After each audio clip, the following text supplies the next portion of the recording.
विनायक जी की असली शक्ति। उस दिन कैलाश का वातावरण अत्यंत शांत और दिव्य था। शिव और पार्वती अपने पुत्रों के साथ आनंद मना रहे थे। कुमार स्वामी जब अपने माता पिता को युद्ध के बारे में बता रहे थे, विनायक अपने माता पिता को चिढ़ाते हुए लड्डू मांग रहे थे। ठीक उसी समय महातपस्वी अगस्त्याय महामुनि वहां आ पहुंचे। हे महादेव, हे जगन्माता, आप दोनों को प्रणाम। आपका दर्शन से मेरा जीवन धन्य हो गया है। आइए महर्षि, आइए। आप जैसे महान तपस्वियों का आगमन कैलाश में एक वरदान है। आपका तपस्या कैसा चल रहा है? भूलोक में सब कैसा है? ये सब आपकी कृपा है प्रभु। मैंने कुछ वर्षों तक जो त्याग दिया है उसका फल मिला है मुझे। उस त्याग के फलस्वरूप मुझे ये दिव्य शक्ति मिला है प्रभु। अगस्त्याय ने शिव को अपने हाथ में एक चमकीला कंगन दिखाया। वो सूरज की तरह चमक रहा था। ऐसा लग रहा था जैसे उससे ऊर्जा तरंगे निकल रही हो। आह, वो कंगन कितना अद्भुत है। उससे निकलती हुई चमक मेरी आंखों को चौंधिया रही है। महर्षि, इसमें ऐसी क्या विशेषता है, बताइए ना। देखिए माता, ये कोई साधारण कंगन नहीं है। अगर इसे कोई धारण करेगा तो उसका बल 100 गुना बढ़ जाएगा। अगर इसे कोई भी धारण करेगा तो तीनों लोगों में इसका कोई प्रतिरोध नहीं कर सकता। ये केवल परम और शक्तिशालियों के हाथ में शोभा देता है। इसलिए ये कंगन आपको भेद करने आया हूँ।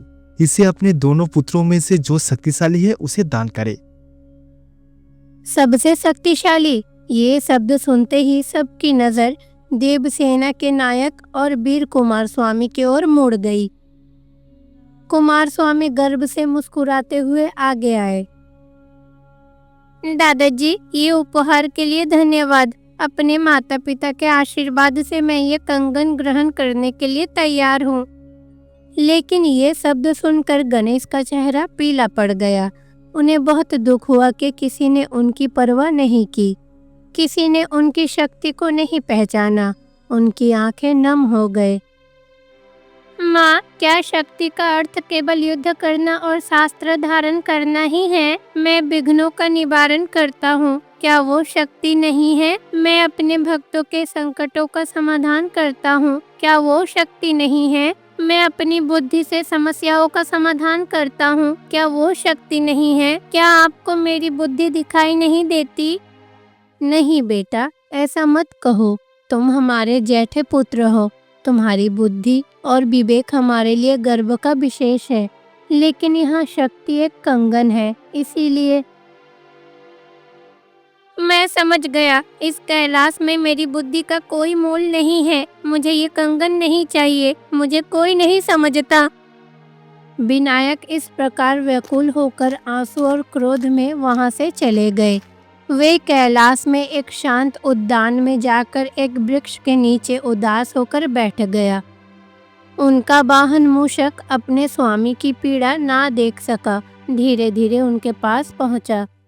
स्वामी, आप इतने दुखी क्यों हैं? मैं आपको कष्ट में नहीं देख सकता। आप संसार के शासक इतने निराश कैसे हो सकते हैं? मैं क्या करूं मित्र, सब लोग बुद्धि नहीं बल खोज रहे हैं। मेरा छोटा भाई युद्ध लड़ता है और राक्षसों का वध करता है, इसीलिए वो सबको शक्तिशाली लगता है। मैं जो करता हूँ वो कोई नहीं देखता। माफ कीजिए स्वामी, लेकिन ये सच नहीं है। आपकी बुद्धि के बिना कोई भी देवता कोई काम शुरू नहीं कर सकता। आप विघ्न हरता है। आपकी शक्ति महान है पर मौन है। स्वामी, आपको इसे सिद्ध करने का अवसर मिलेगा, चिंता ना करें। उसी समय भगवान शिव ने कुमार स्वामी को बुलाया, उनके हाथ में कंगन पकड़ाया और कहा, कुमार, ये कंगन आपको देने से पहले आपकी शक्ति की परीक्षा लेना चाहता हूँ। पृथ्वी पर मायासुर नामक एक राक्षस ने प्रवृत्त मानव सरोवर को अपनी जादू शक्ति से बांध के रखा है। जो कोई भी उस सरोवर का जल पिएगा उसे पुण्य मिलेगा। वो राक्षस कोई भी उस जल को ना पी सके, इसलिए उसकी चारों ओर एक अवैध कवच करके रखा है। पिताजी, मुझे उस राक्षस को मारने का आदेश दीजिए। मैं अभी जाकर उसका सिर काट दूंगा और झील को मुक्त कर दूंगा। हाँ मेरे पुत्रों, आपकी असली परीक्षा यही है। कोई भी हथियार उस जादुई कवच को भेद नहीं पाया। उस पर कितनी भी बल लगाया जाए वो दुगुना ताकत से वार करता है। उसे केवल बुद्धि और शांत मन से ही भेदा जा सकता है। कुमार, क्या आप इसके लिए सक्षम हो? ठीक है पिताजी, मेरी शक्ति के आगे कोई जादू टिक नहीं सकता। मैं अभी जाऊंगा, उस झील को मुक्त करूंगा और खुद को इस शक्ति कंगन के योग्य साबित करूंगा। ये कहकर कुमार स्वामी अपने मयूर रथ पर सवार होकर भूलोक के लिए निकल पड़े। जैसे ही वो झील के निकट पहुंचे, झील अदृश्य हो गए और उसके चारों ओर आग का एक विशाल गोला दिखाई दिया। अरे जादूगर, मेरे सामने तुम्हारा जादू नहीं चलेगा। कुमार स्वामी ने अपना शक्तिशाली घूंघट अस्त्र अग्नि के गोले पर फेंका, लेकिन आश्चर्यजनक रूप से अग्नि का गोला और बड़ा हो गया और गर्मी उगलने लगा। उन्होंने जितनी बार भी वार किया, जादू ने दुगनी शक्ति से वार किया।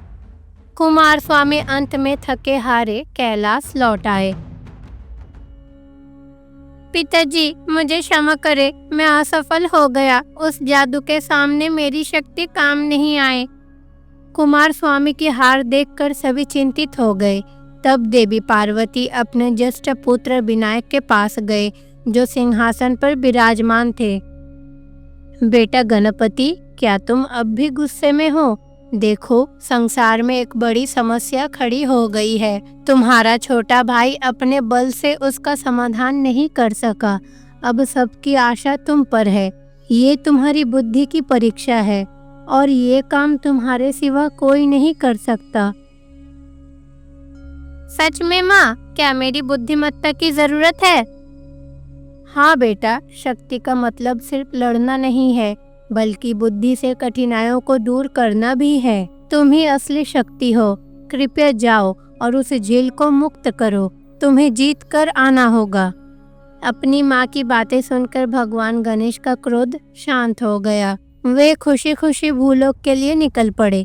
वे मानो सरोवर गए और उस जादुई अग्नि गुच्छ के सामने शांति से बैठ गए। उन्होंने उस पर कोई आक्रमण नहीं किया। आंखें बंद करके वे अपने बुद्धि से उस जादू के रहस्य को समझने लगे। ये भ्रम क्रोध और शक्ति से पोषित हो रहा है। अगर मैं शांत रहूं तो इसमें कोई शक्ति नहीं होगी। इसका स्रोत कहीं और है। भगवान गणेश ने अपनी दिव्य दृष्टि से देखा तो उन्होंने देखा कि मायासुर अग्नि के गोले से दूर एक पेड़ के नीचे एक छोटी सी मिट्टी की मूर्ति लिए मंत्र जप रहा है। उन्हें एहसास हुआ कि ये भ्रम उसी मूर्ति द्वारा रचा जा रहा है। मित्र, तुम जाओ और उस राक्षस के हाथ में जो मिट्टी की मूर्ति है उसे नीचे गिरा दो। ये सुनकर मूसक तेजी से भागा और राक्षस की जानकारी के बिना उसके हाथ में रखी मूर्ति को कुतर दिया, जिससे वो गिर गई।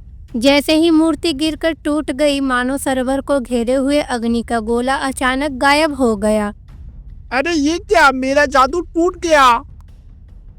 अपनी बुद्धि से बिना किसी अस्त्र शस्त्र का प्रयोग किए भगवान गणेश ने राक्षस का भ्रम तोड़ दिया और प्रसन्नता पूर्वक कैलाश लौट आए।